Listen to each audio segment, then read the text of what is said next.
இன்றைக்கி வந்திருக்கின்ற தீர்ப்பை பொறுத்தவரையில் எங்கள் துணை பொதுச் செயலாளருக்கு ஒரு ரிலீஃப் கிடச்சிருக்கு. ஏற்கனவே உச்சநீதிமன்றத்தில் குக்கர் சின்னம் வேண்டும் என்ற ஒரு ஒரு கேஸ் நிலுவையில் உள்ளது. இந்த சூழ்நிலையில் ஏற்கனவே 2 நாள் முன்னே இந்த தீர்ப்பை பற்றி பன்னீர்செல்வம் சொல்லிட்டார், அவங்களுக்கு தான் வரும்ன்ட்டு. ஸோ அந்த கான்ஃபிடென்ஸ் அவங்களுக்கு இருந்திருக்கு, அவங்களுக்கு அந்த கனெக்ஷன்ஸ் இருந்திருக்கு.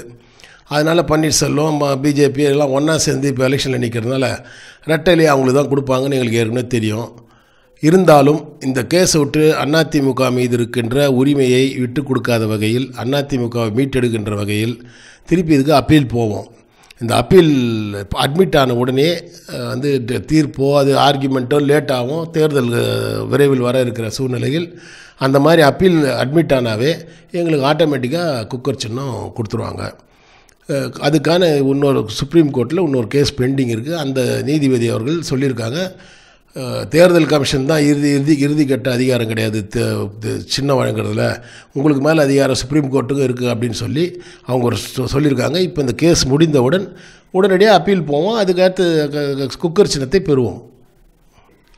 ரெட்டலை துணை பொதுச் செயலாளரை நீக்கியதே தவறு, பொதுக்குழு கூட்டியது தவறு. புரட்சித் தலைவர் அவர்கள் எழுதி வைத்த பைலாவில், அதிமுக பைலாவில் உறுப்பினர்கள் தான் பொதுச் செயலாளர் தேர்ந்தெடுக்கணும். இது போன்ற கன்வீனரோ துணை கன்வீனரோ அந்த மாதிரி பதவி அதிமுக வரலாற்றிலே இல்லை. இந்த அடிமை அரசு பிஜேபியின் துணையுடன் இது எல்லாமே செயல்பட்டு கொண்டிருக்கிறது. இது விரைவில் இந்த வருகின்ற தேர்தலிலே தோற்கடிக்கப்பட்டு அங்கே பிஜேபியும் தோற்று இங்கே அண்ணா திராவிட முன்னேற்ற கழகம் தோற்றா ஆட்டோமேட்டிக்காக குக்கரு கட்சி ஆஃபீஸு மொத்தம் எங்களுக்கு வரும், ரெட்டையில் எல்லாம் எங்களுக்கு வரும். இன்னொரு முறை ரெட்டையிலை நாங்கள் தோற்கடிக்கணும்.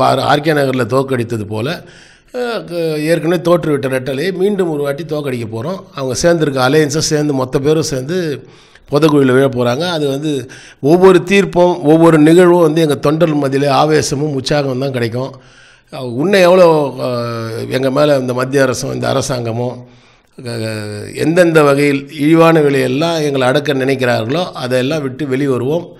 அவங்களுக்கு தற்காலிக நிம்மதி, தற்காலிகமாக இப்போ இந்த எலெக்ஷனில் நிற்கிறதுக்கு எதனா ஒரு ஹெல்ப்பாக இருக்குமே தவிர அந்த ரெட்டலே தான் 41,000 ஓட்டு வித்தியாசத்தில் 6,000 ரூபாய் கொடுத்தாங்க ஒரு ஓட்டுக்கு. அந்த சூழ்நிலையிலே தோற்கடிச்சிருக்கோம் குக்கர் சின்னத்தை வச்சுக்கின்னு. இப்போ அம்மா மக்கள் முன்னேற்ற கழகன்ற ஒரு கட்சி இருக்குது, அந்த கட்சியை வச்சுன்னு மிக வெகு வளர்ந்திருக்கிறோம். அந்த மக்களை சந்தித்திருக்கிறோம், துணை பொதுச் செயலாளர் மக்களை சந்தித்திருக்கா. வர தேர்தலில் குக்கர் சின்னத்தை வச்சு ஜெயிச்சு வெற்றி பெற்று அதிமுகவை கைப்பற்றுவோம், ரெட்டலையை கைப்பற்றுவோம்.